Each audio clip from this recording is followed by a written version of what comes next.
everyone, my name is Avni. Welcome to my YouTube channel. We are in the database management series and this is the Unit 8 of DBMS. Today's topic is database security. In this unit, we will be covering all these topics which you can see on the screen. First one is what is data security? Security versus integrity, the difference between them. Authentication versus authorization. Data encryption, access control. DSE, MSE and RBSE, which are different access control models, intrusion detection and SQL injection. So let's get started with our very first topic, which is data security. अब data security का मतलब सुन के आपको क्या दिमाग में आता है? You can understand that the data जो किसी भी organization या company के लिए बहुत important and resourceful चीज़ होता है, उसमें से कुछ डेटा सेंसिटिव भी होता है, राइट? सो उसे सिक्योर करना, उसे प्रोटेक्ट करना, that is called as data security. Now let's understand this more in a definition terms. Data security is the protection of the data from unauthorised user. Unauthorised user कौन होते हैं? जिनको access हम नहीं देना चाहते. somebody who is from outside the company. Only the authorized users are allowed to access the data. Most of the users are allowed to access some part of the database. That is possible. अगर एक university का database है, so who will be allowed? Maybe HOD will be allowed to access the entire database. However, the teacher or a faculty will be allowed to see some part of that database. या फिर fees department है, so they will be allowed to see some part of that database, right? जो उनके लिए relevant है. So इस तरह से access control भी database में किया जा सकता है. Most of the users are allowed to access a part of the database, that is the data that is related to them or related to their department. Mostly the DBA or the head of department can access all the data in the database. DBA मतलब database administrator या फिर the head of department can access all the data in the database. Some users may be permitted only to retrieve data, whereas others are allowed to retrieve as well as update data. इसमें से कुछ लोग होते हैं जिनको सिर्फ read करने के लिए अलाउड होगा डेटा में. For example you, if you go to see the result on your university website, you can only just see it, you can not edit, you can not enter the data, right? So as a different access controls is possible in database. Now let's understand security versus integrity. Security का मतलब तो आपको समझ में आ गया. अब integrity क्या है? Integrity, if you remember, हमने initial कुछ unit में discuss किया था. Let's understand the difference between them. Security deals with the protection of data. हमें protect करना है data को. However, data integrity deals with the validity of the data. Validity of the data मतलब data कितना सही है, वो भी बहुत important होता है. Data security is making sure that only the people who should have access to the data are the ones who can access the data, right? जिन्हें हम access देना चाहते हैं बस वही access कर रहे हैं. But data integrity is making sure that the data is correct and not corrupt. Not corrupt means कहीं कुछ invalid data आ गया, कहीं कुछ गलत numbers आ गए, roll number की जगह पे alphabet आ गया. So ये सब क्या होता है? corrupt data होता है. Data security avoids from unauthorized access of data and data integrity avoids from human errors when data is entered. Human errors मैंने जैसे बताया, अगर हम मोबाइल नंबर ऐड कर रहे हैं और उसके बीच में गलती से अल्फ़ाबेट ऐड हो गया, so ये ह्यूमन एरर है. So ऐसी जगह पे if you remember हमने डिस्कस किया था, we put integrity constraints. Data security is implemented through account passwords, we can say that. But data integrity is implemented through constraints such as primary key, foreign key, check constraints, which we had discussed already. Now let's understand authentication versus authorization. दोनों term सुनने में बहुत similar लगते हैं, right? But इनके बीच में भी एक थिन लाइन ऑफ डिफरेंस है.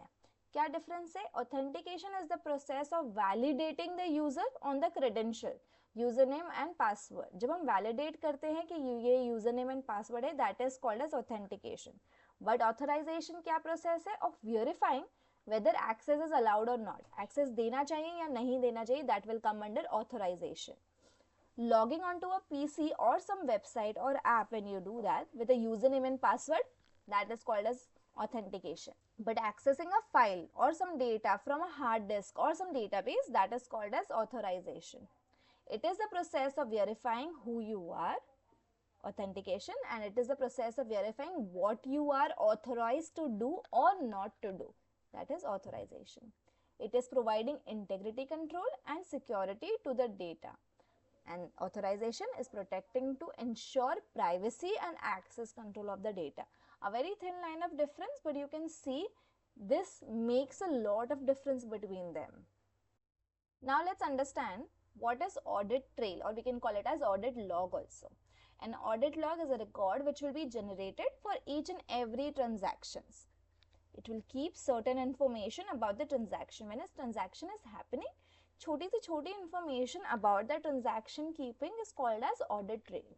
An audit trail record could have something like who was the user of the application program and transaction number क्या था उसका, when, what was the date and time exactly, कहाँ से हुआ, from which location of the user, and कहाँ पे गया also, what, identification of the data affected, पहले data क्या था, बाद में क्या हो गया, उसमें क्या addition हुआ, क्या subtraction हुआ, all of those information will be stored in an audit log. Next topic is data encryption. Encryption का मतलब क्या होता है? It is a security method in which information is encoded in such a way that only authorized user can understand it. For an example, अगर आप social media पे login करते हो, you are putting your password. The password is not actually going to the other person sitting, the website owner. It's not going to them. It is getting encrypted, which means it uses encryption algorithm to generate a ciphertext that can only be read if decrypted. For example, this is the sender over here and he wants to send some sensitive data to the receiver. Let's say hello is the sensitive data. This could be a password of some information. It is a plain text. After encryption, it will become a ciphertext, which is something else, which is KHOOR, Khor.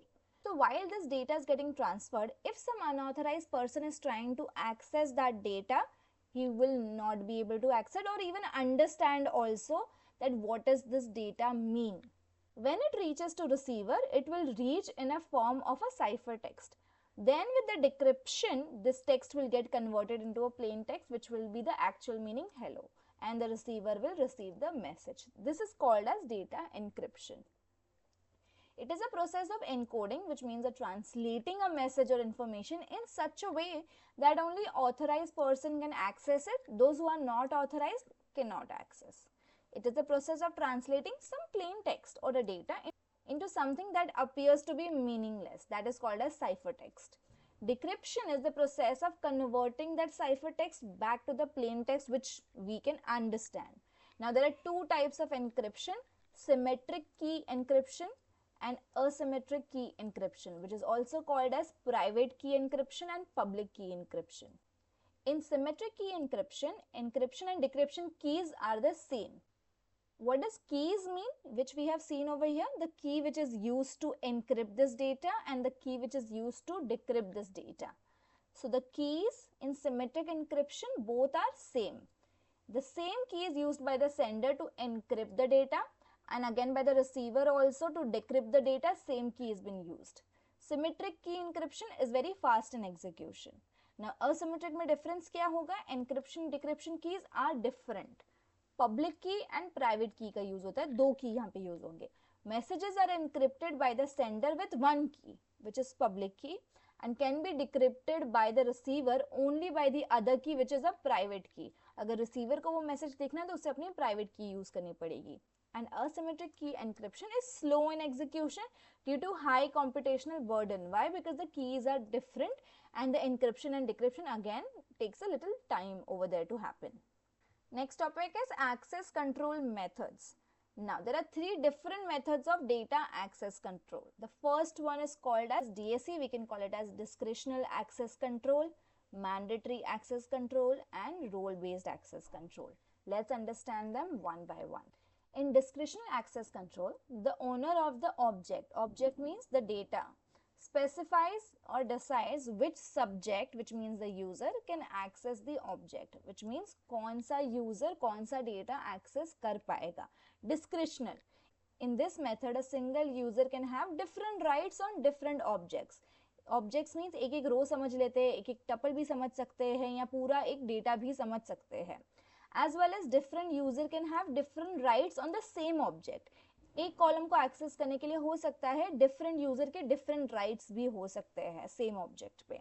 For an example over here on the student table, HOD has full rights of reading and writing on entire table, which means all the 3 tuples over here.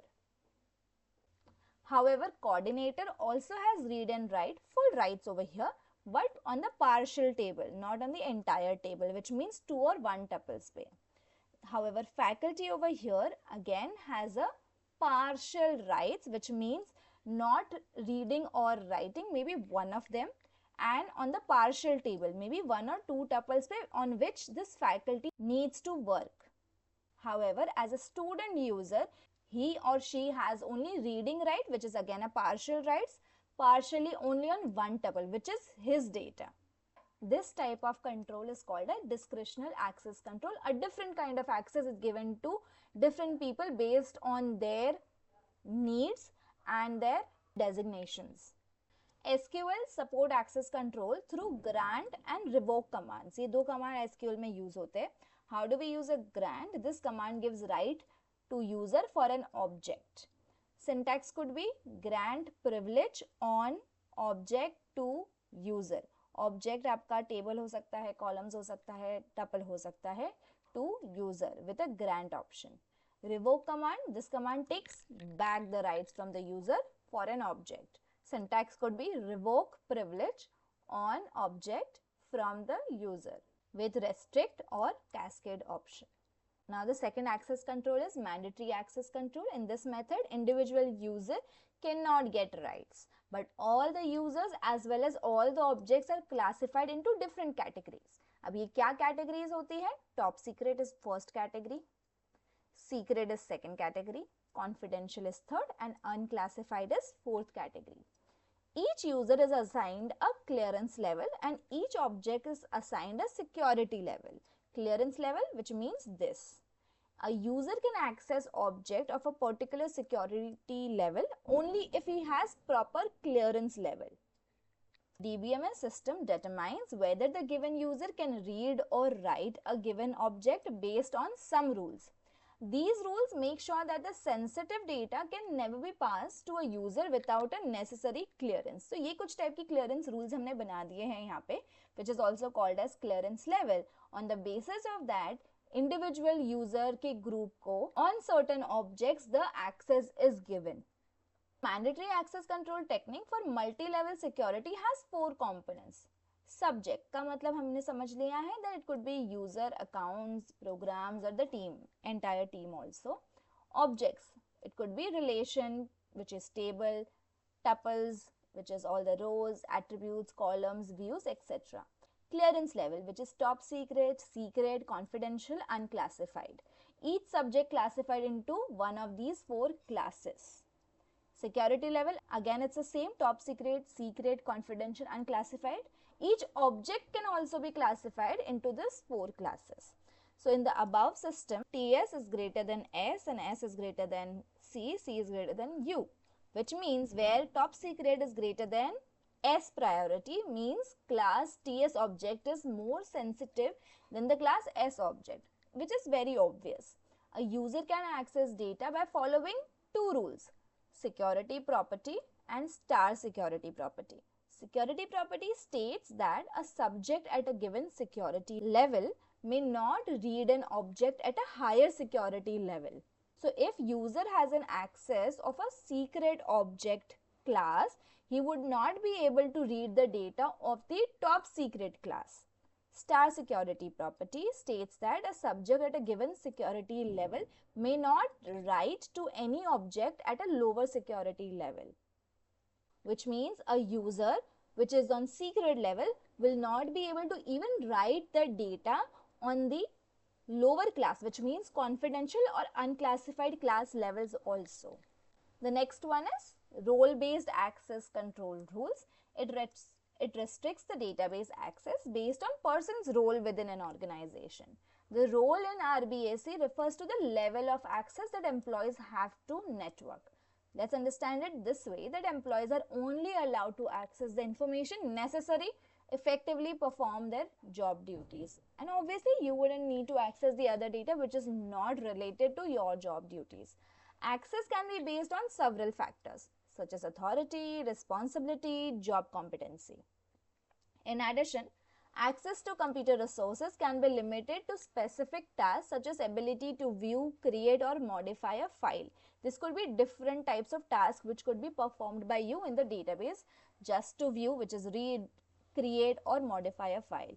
Lower level employees usually do not have access to sensitive data if they do not need it to fulfill their responsibilities. Using the RBAC will help in securing your company's sensitive data and important application at most. Next topic is intrusion detection. What does intrusion mean? That somebody is trying to intrude in your data structure or database.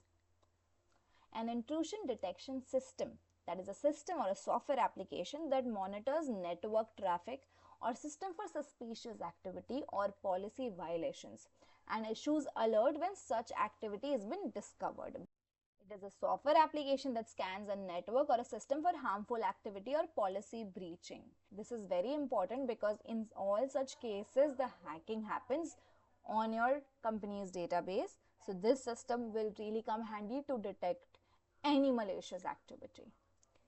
Any malicious venture or violation is normally reported either to an administrator or collected centrally using a security information and event management system. Event management system integrates outputs from multiple sources and uses alarm filtering techniques to differentiate malicious activity from false alarms also. So security information and event management system will help in actually differentiating between actual threatening activity and a false alarm. This term is SQL injection, also our last topic for today.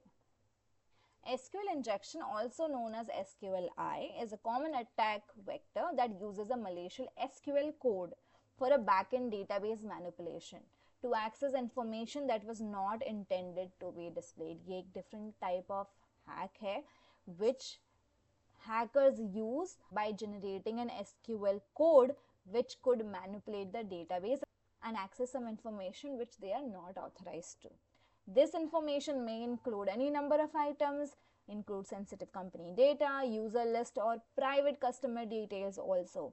And a successful attack may result in the unauthorized viewing of user list, the deletion of the entire tables, gaining some administrative rights to the database, all of which are highly detrimental to the business. This type of attack is called as SQL injection. And here we wrap up our Unit 8, which is data security. These are mostly asked questions in exams according to the university papers. Please go through them, solve them also.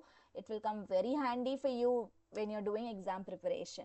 If you have any questions, any doubts, please do mention them in the comment section. I will try my best to solve them. And to add to that, this was our last unit of database management series. If you guys have understood this video, please give a like and do subscribe my channel, as I will be coming up with next subject series very soon. And thank you for watching. See you next time.